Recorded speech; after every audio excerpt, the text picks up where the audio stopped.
Bismillahirrahmanirrahim. Assalamualaikum warahmatullahi wabarakatuh. Perkenalkan, kami dari kelompok 3 ingin menjelaskan materi mengenai metode campuran. Adapun kelompok kami yang bertugas, yang pertama ada Priyani, ada Dea Triko Malasari, dan ada saya sendiri Fikri Alriansyah. Oke, langsung saja kita masuk ke pengertian metode penelitian campuran. Jadi apa sih pengertian metode penelitian campuran ini? Oke, kita simak ya. Metode penelitian campuran ini merupakan suatu pendekatan yang mengombinasikan atau mengasosiasikan bentuk kualitatif dan bentuk kuantitatif. Nah, penelitian jenis ini lebih kompleks bila dibandingkan dengan penelitian lainnya. Mengapa? Karena tidak hanya sekedar mengumpulkan dan menganalisis dua jenis data saja, tetapi melibatkan fungsi dari penelitian kuantitatif dan penelitian kualitatif. Nah, sehingga secara keseluruhannya itu lebih besar bila dibandingkan kedua penelitian tersebut.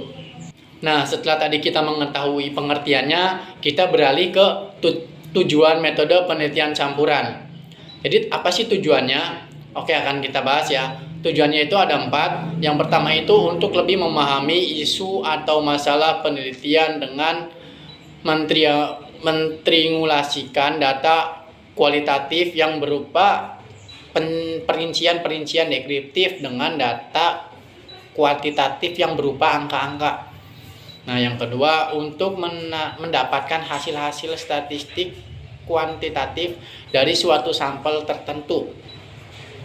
Kemudian menindaklanjutinya dengan mengobservasi atau mewawancarai sejumlah individu.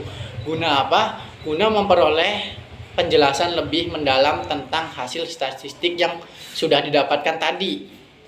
Nah, lanjut yang ketiga untuk mengeksplorasi suatu pandangan partisipan atau kualitatif ya. Untuk selanjutnya itu dianalisis berdasarkan sampel yang luas, yaitu kuantitatif. Nah, yang keempat itu untuk mengungkapkan hak-hak dan kecenderungan dari suatu kelompok atau individu-individu yang tertindas. Oke, itu saja dari saya. Yang selanjutnya, materi selanjutnya akan dilanjutkan oleh Dea Triko Malasari. Nah, untuk Dea, saya persilakan. Jenis-jenis rancangan metode campuran. Yang pertama ada rancangan metode campuran paralel konvergen. Dalam pendekatan ini, seorang peneliti mengumpulkan data kualitatif dan kuantitatif, menganalisisnya secara terpisah, dan kemudian membandingkan hasil untuk melihat apakah temuan-temuannya saling berkaitan atau tidak. Yang kedua ada rancangan metode campuran sekuensial eksplanatori. Rancangan metode campuran sekuensial eksplanatori adalah rancangan dalam metode campuran yang menarik dengan latar belakang kuantitatif yang kuat terhadap pendekatan-pendekatan kualitatif. Tujuan rancangan ini secara keseluruhan adalah untuk membantu data kualitatif menerangkan secara detail tentang hasil kuantitatif awal. Yang ketiga yaitu rancangan metode campuran sekuensial eksploratori. Nah, metode campuran sekuensial eksploratori ini adalah rancangan di mana peneliti memulai dengan mengeksplorasi data kualitatif dan analisis menggunakan temuan fase kuantitatif. Nah, tujuan strategi ini adalah untuk mengembangkan pengukuran yang lebih baik dengan sampel populasi dan untuk melihat apakah data dari beberapa individu dapat digeneralisasi dengan sampel populasi yang benar. Yang keempat yaitu ada rancangan-rancangan metode campuran tingkat lanjut. Nah, pada metode ini biasanya digunakan untuk menggabungkan elemen-elemen pendekatan, yaitu pendekatan konvergen, sekuensial eksplanatori, dan sekuensial eksploratori. Ketika telah memiliki landasan dari 3 pendekatan dasar, pendekatan tersebut dapat dimasukkan ke dalam strategi lebih lanjut yang menambahkan elemen ke dalam prosedur secara keseluruhan. Selanjutnya yaitu prosedur penelitian metode campuran. Menurut Creswell 2018 menyatakan bahwa prosedur penelitian metode campuran terdapat beberapa aspek, yaitu waktu, bobot pencampuran, dan teoritis. Pada aspek waktu ini, para peneliti hendaknya mempertimbangkan waktu dalam proses pengumpulan data kualitatif maupun kuantitatif. Apakah data akan dikumpulkan secara bersamaan ataupun secara bertahap. Namun, dalam pengumpulan data kualitatif maupun kuantitatif ini, secara bersamaan dianggap paling efektif karena tidak memerlukan waktu yang lama dalam proses pengumpulan datanya. Selanjutnya yaitu bobot. Bobot yang diberikan pada metode penelitian campuran ini maksudnya adalah prioritas yang diberikan antara metode kualitatif maupun kuantitatif. Nah, dalam studi atau penelitian tertentu, bobot dapat seimbang atau sama.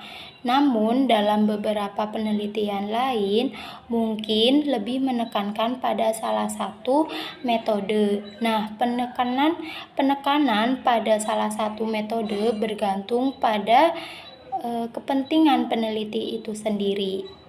Selanjutnya yaitu pencampuran. Pencampuran ini diartikan sebagai data kualitatif dan kuantitatif yang dikombinasikan dalam beberapa cara. Peneliti dapat mengumpulkan data kualitatif dan kuantitatif secara bersamaan, kemudian menggabungkan secara utuh kedua data tersebut dengan mentransformasi data kualitatif menjadi angka-angka yang dapat dihitung. Yang terakhir yaitu teorisasi. Nah, teorisasi ini biasanya digunakan untuk landasan membentuk dan menentukan rumusan masalah yang diajukan, objek penelitian, metode pengumpulan data, serta implikasi-implikasi yang diharapkan dari studi atau penelitian. Selanjutnya akan dijelaskan oleh rekan saya, Apriani. Oke, baik, selanjutnya di sini saya akan melanjutkan presentasi dari kelompok kami, yaitu mengenai metode campuran atau mixed methods research, yaitu presenter yang terakhir saya sendiri, Apriani, melanjutkan dari Dea Trikomalasari. Nah, di sini saya akan membahas mengenai beberapa submateri. Yang pertama yaitu ada karakteristik penelitian campuran atau mixed methods. Nah, pada penelitian mixed methods ini memiliki karakter atau ciri yang berbeda dengan penelitian lain.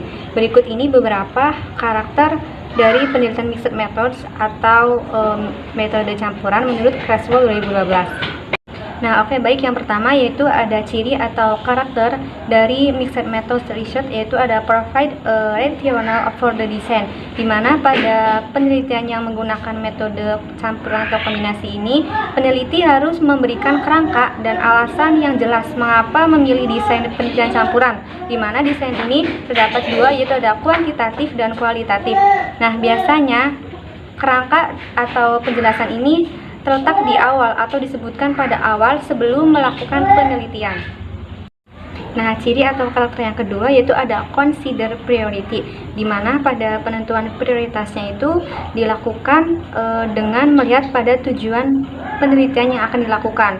Nah, biasanya itu prioritasnya itu adalah bahwa dalam desain metode campuran ini peneliti lebih menekankan pada satu jenis data daripada jenis data lain dalam penelitian atau laporan tertulis. Nah, penekanannya itu dapat dihasilkan dari pengalaman pribadi dengan cara mengumpulkan data-datanya. Nah, yang ketiga, selain ada consider priority, terdapat juga consider sequence. Nah, di mana ada beberapa kemungkinan pengurutan dalam pengumpulan data pada metode campuran ini. Yang pertama, ada data kuantitatif dan data kualitatif diambil secara bersamaan. Yang kedua, data kuantitatif diambil terlebih dahulu sebelum data kualitatif. Yang ketiga, yaitu data kualitatif dikumpulkan terlebih dahulu sebelum data kuantitatif. Nah, selanjutnya ciri yang keempat yaitu ada include collecting quantitative and qualitative data, di mana data dalam penelitian mixed method research ini terdiri dari dua data. Yang pertama ada data kualitatif dan data kuantitatif. Nah, metode pengumpulannya data dikaitkan dengan angka-angka atau data yang numerik dan kata-kata atau teks dan data gambar. Nah, selanjutnya yaitu ada ciri atau karakteristik dari metode campuran ini. Yang kelima ada diagram the procedure. Nah, pada metode penelitian ini memiliki diagram yang khas yang menunjukkan proses penggunaan kedua jenis data ini, baik kuantitatif atau kualitatif, urutan penggunaan data, serta menunjukkan prioritas data yang digunakan dalam penelitian. Jadi, diagram ini nantinya akan menunjukkan urutan penggunaan data dari kedua data tersebut. Nah, yang keenam yaitu ada match the data analysis to addition, di mana metode penelitian ini memiliki tantangan yang cukup sulit, terutama dalam menganalisa data dari metode kuantitatif dan kualitatif. Nah, pada analisis datanya itu kombinasi harus disesuaikan dengan model penelitian kombinasi yang sudah dipilih.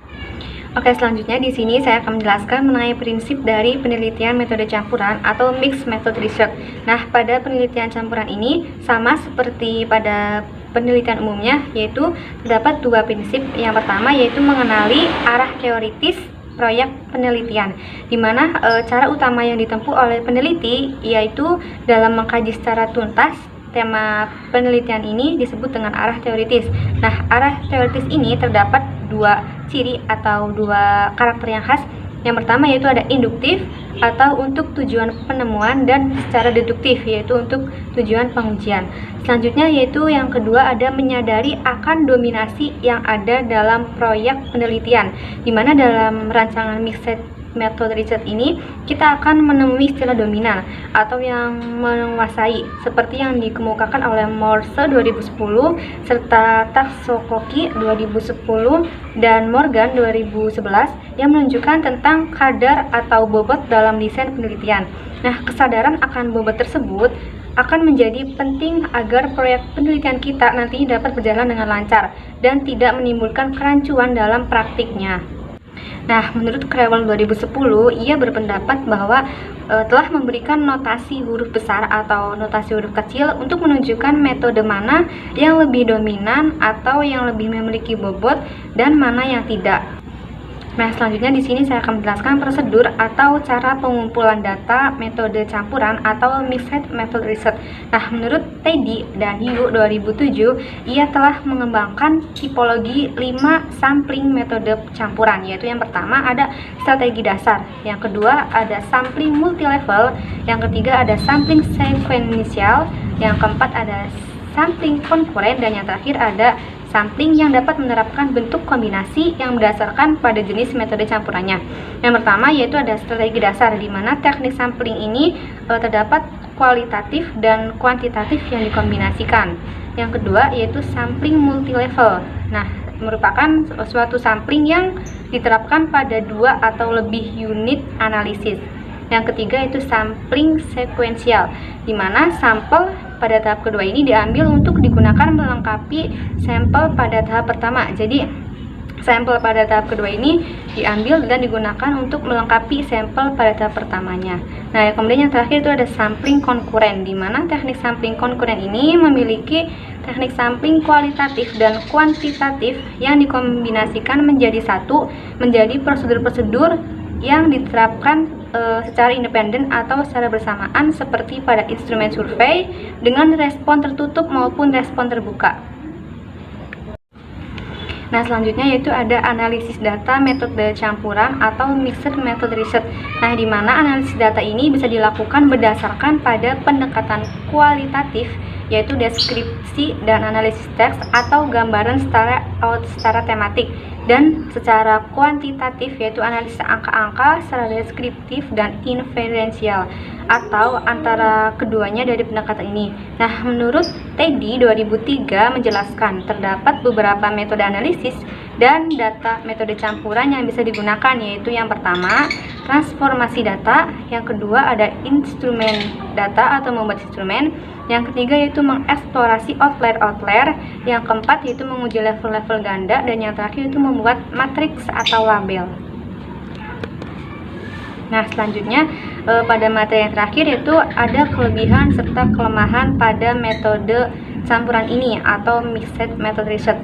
Menurut Creswell 2011, kelebihan dari penelitian campuran ini diantaranya yang pertama yaitu pada metode campuran ini atau mixed method research menghasilkan fakta yang lebih komprehensif dalam meneliti pada masalah penelitian. Yang kedua, metode ini dapat menjawab pertanyaan-pertanyaan penelitian yang tidak dapat dijawab oleh peneliti kualitatif atau kuantitatif. Jadi, pada metode ini nantinya akan terjawab pada penelitian yang tidak terjawab oleh kualitatif dan kuantitatif. Nah, yang tiga yaitu dapat mendorong peneliti untuk melakukan kolaborasi yang tidak hanya dilakukan oleh penelitian kuantitatif maupun kualitatif. Jadi bisa kolaborasi dengan peneliti lain. Nah, kelebihan selanjutnya pada metode mixed method research ini dapat mendorong untuk menggunakan berbagai pandangan atau paradigma lebih dari satu referensi atau satu sumber. Kemudian pada metode ini lebih praktis karena peneliti memiliki keleluasaan menggunakan metode untuk meneliti masalahnya. Dan yang terakhir yaitu hasil peneliti akan memiliki kredibilitas yang tinggi karena adanya triangulasi. Nah, selanjutnya selain ada kelebihan, pastinya dong kita mempunyai kekurangan atau kelemahan dalam metode ini. Nah, yang pertama yaitu menurut Morse 2010 dalam praktiknya ia berpendapat atau menerapkan prosedur-prosedur ketat yaitu mengenai kelemahan pada metode ini. Yang pertama itu dibutuhkan pengetahuan prasyarat yang baik dan mendalam terkait dengan metode kuantitatif dan kualitatif. Karena keduanya digunakan dalam satu penelitian, jadi dibutuhkan pengetahuan yang benar-benar tinggi. Nah, selanjutnya itu diperlukan pengambilan banyak data dalam penelitiannya, sehingga menghabiskan banyak waktu dan tenaga dalam proses penelitiannya. Jadi, dalam metode ini jangka waktunya lebih panjang daripada metode kuantitatif dan kualitatif. Oke, mungkin cukup sekian dari kelompok kami. Apabila ada yang ingin ditanyakan, silakan. Dan kurang lebihnya mohon maaf. Wassalamualaikum warahmatullahi wabarakatuh.